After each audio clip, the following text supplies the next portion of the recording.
আসসালামু আলাইকুম সম্মানিত ভিউয়ার্স, অবশেষে টলঘরের কোনারা বাংলো। আমার মনে হয় এখন আর বাস ঢুকতে আর কোনো অসুবিধা হবে না।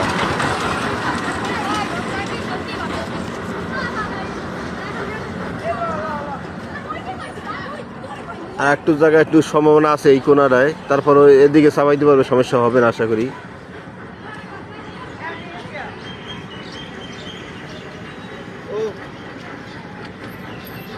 না না না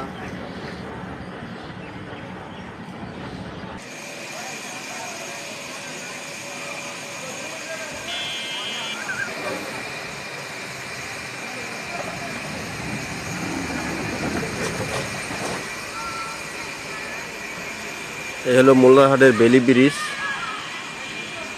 আমি যেই পারে আছি এই পারে হলো যাইয়া কালকিনি মাদাইপুর, আমার অপর সাইড হলো মুলাদি বরিশাল।